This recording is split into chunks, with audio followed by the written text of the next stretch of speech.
Bonjour à tous et bienvenue sur la chaîne YouTube du collectif Les Mots du Silence. Aujourd'hui, je vais essayer de répondre à une question que vous êtes plein à me poser, à deux questions en fait. Quelle est la différence entre les victimes de pédocriminalité et les victimes de viol? Et la seconde, vous êtes énormément à m'envoyer cette question. Est-ce qu'une victime de pédocriminalité est forcément destinée à reproduire la même chose que ce qu'elle a subi? Alors c'est deux questions assez compliquées. J'ai pas forcément la science infuse, mais je vais essayer d'y répondre avec mes mots. Pour répondre à la première question, pour moi, une victime de pédocriminalité et une victime de viol ont forcément des choses en commun. Par contre, une victime de viol, les solutions ne seront pas les mêmes que pour une victime de pédocriminalité. Je parle en connaissance de cause de malheureusement victime de pédocriminalité, simplement parce qu'une victime de pédocriminalité, je sais, je ne vais pas arrêter de me répéter dans cette vidéo, mais il faut vraiment qu'on identifie de qui je parle. Une victime de pédocriminalité va avoir besoin en fait de se reconstruire dès l'enfance. Simplement parce que c'est un enfant qui n'a pas les bases. Moi personnellement, comme j'ai commencé à me faire violer dès toute petite,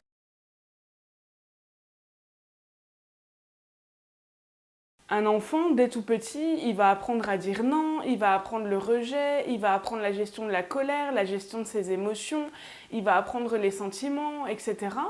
Une victime de viol, adulte, je parle naturellement dans cette vidéo, tout ça, elle aura peut-être eu un parcours de vie tout à fait banal et elle se sera retrouvée au mauvais endroit, au mauvais moment ou avec la mauvaise personne, ou elle se sera fait droguer, etc.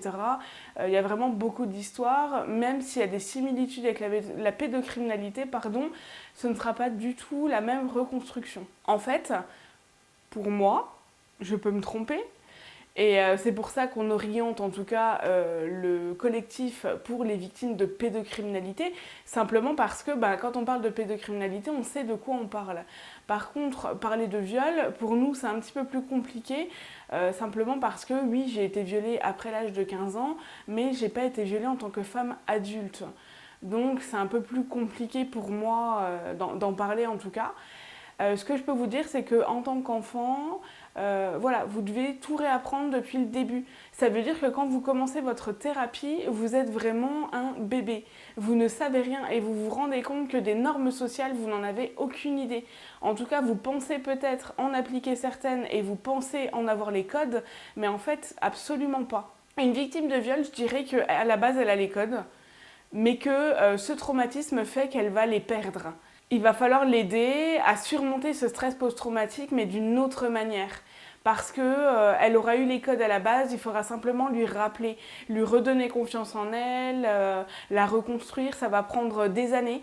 Ça peut prendre même plus d'années qu'une victime de pédocriminalité, ou le contraire, ça peut prendre moins de temps. Ça dépend des gens, simplement parce qu'on est tous humains et on est tous différents. Mais une victime de pédocriminalité et une victime de viol adulte, pour moi, même si elles ont un parcours en commun, c'est pas tout à fait la même chose au niveau de la reconstruction, simplement parce que l'une était enfant, donc elle n'avait pas encore démarré sa vie, et l'autre était déjà adulte. Attention, dans cette vidéo, je ne compare pas. Ça veut dire que je vous l'ai déjà dit dans plusieurs de mes vidéos, pour moi, il n'y a pas de degré de gravité dans les agressions, dans les viols, dans la pédocriminalité ou autre. Tout est grave au même niveau.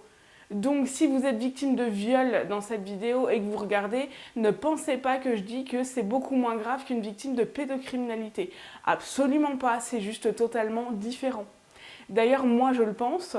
Est-ce que vous pensez la même chose derrière cette vidéo? Quand vous la regardez, est-ce que vous pensez que j'ai raison? Je vous laisse me le dire en commentaire, par Messenger, par mail. Et la deuxième question, est-ce qu'une victime de pédocriminalité va forcément reproduire ce qu'elle a vécu? Alors si elle est soignée, non. Et il faut savoir que même si elle n'est pas soignée, ça représente seulement 2% des cas. J'en parle dans une de mes vidéos. En fait, c'est une réaction chimique dans le cerveau et il faut simplement se faire soigner. Ça veut dire qu'en réalité, quelqu'un qui arrive à l'âge adolescent, parce que ça se développe beaucoup vers ces âges-là, c'est comme tout ce qui est schizophrénie qui se développe vers l'âge de 30 ans, etc. Il y a des âges propices à ce développement-là. Et en fait, il faut simplement qu'elle aille se faire soigner. Par contre, en effet, une victime de pédocriminalité qui malheureusement ne se sera pas fait soigner pour ce qu'elle a déjà vécu, pensera peut-être que c'est dans les normes sociales. Par contre, attention, ça n'apporte aucune excuse. Mais en réalité, ça représente 2% des cas. Ça veut dire que 2% des victimes vont devenir agresseurs, mais c'est pas une généralité. Moi personnellement, et ça pareil, je vous le dis dans plein de mes vidéos, il m'est jamais venu à l'esprit d'aller toucher un gosse. Et j'en ai même jamais eu envie, enfin c'est rien à voir. Et je pense que si vous regardez cette vidéo et que vous avez ces envies-là, allez consulter, allez vous faire soigner, il est vraiment temps. En tout cas, s'il faut que vous tombiez sur ma vidéo pour aller vous faire soigner, ben tant mieux, mais je pense qu'il est déjà un petit peu trop tard, donc allez vous faire soigner tout de suite. C'est vraiment urgent.